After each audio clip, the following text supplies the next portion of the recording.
வணக்கம், welcome to Chitra Murali's kitchen. இன்னைக்கு வந்து மார்கழி 8. நம்ம இன்னைக்கு வந்து என்ன பிரசாதமாக பார்க்க போகிறோம் அப்படின்னு பார்த்தீங்கன்னா, நான் வந்து இன்னைக்கு அவலில் வெண்பொங்கல் தான் நான் பண்ண போகிறேன். அதுக்கு 2 கப் அவல் எடுத்திருக்கேன். அதே கப்பில் 1 கப்பு வந்து பாசிப்பருப்பு எடுத்திருக்கேன். ஏன்னா கொஞ்சம் வந்து டேஸ்ட் நல்லா இருக்கணுங்கிறதுக்காக நான் பருப்பு கொஞ்சம் கூட தான் எடுத்திருக்கேன். அந்த 1 கப்பு பாசிப்பருப்பை நல்லா வாஷ் பண்ணிவிட்டு ஒரு 10 நிமிஷம் ஊற வச்சு தண்ணியெல்லாம் வடிய விட்டுட்டு அதில் கொஞ்சம் பெருங்காயமும் மஞ்சள் பொடியும் போட்டு வேக வச்சு வச்சுருக்கேன். ஸோ அது வெந்திருக்கும், பார்த்துடலாம். நம்ம பாருங்கள், பாசிப்பருப்பு நல்லா வெந்திருக்கு. தெரியுதா உங்களுக்கு? நல்லா வெந்திருக்கு. நம்ம அவல் வந்து ஆல்ரெடி வாஷ் பண்ணி நல்லா ஊற வச்சு ரெடியாக எடுத்து வச்சுருக்கோம். பாருங்கள், நல்லா ஊறி இருக்கு. இப்போ இந்த அவலை இதில் சேர்த்துடலாம். கெட்டி அவல், நல்லா கெட்டி அவல் எடுத்துக்கோங்க.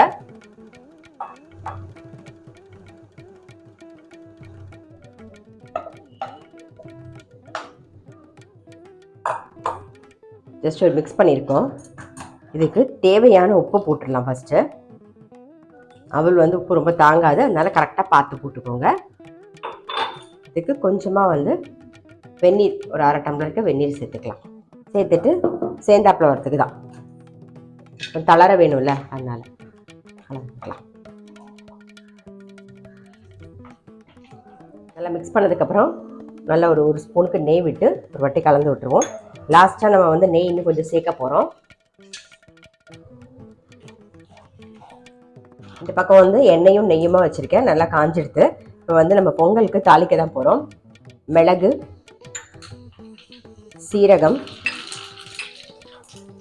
முந்திரி பருப்பையும் சேர்த்துடலாம்.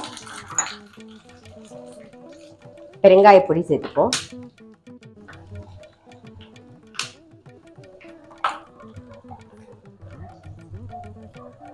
இது கூடவே இஞ்சி, கொஞ்சம் கருவேப்பிலை, அவ்வளோதான். அப்படியே புகழ்ல சேர்த்துடலாம்.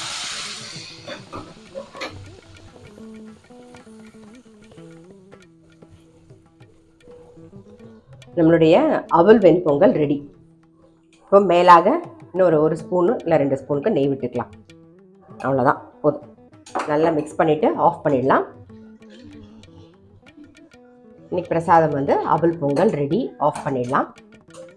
இன்னைக்கு நான் வந்து பிரசாதமாக அவல் வெண்பொங்கல் பண்ணியிருக்கேன். இதுக்கு வந்து நல்லா கெட்டி அவல் எடுத்திருக்கேன். ஒரு 2 கப்பு கெட்டி அவலுக்கு 1 கப்பு பாசிப்பருப்பு நான் எடுத்திருக்கேன். ஸோ உங்களுக்கு வந்து எப்படி கூட குறைச்சி வேணுமோ நீங்கள் பார்த்து போட்டுக்கோங்க. ஏன்னா இன்னைக்கு என்ன பிரசாதம்னு பார்த்துருப்பீங்க. கண்டிப்பாக நீங்களும் உங்கள் வீட்டில் ட்ரை பண்ணி பாருங்கள். நான் அடுத்த வீடியோவில் சந்திக்கிறேன்.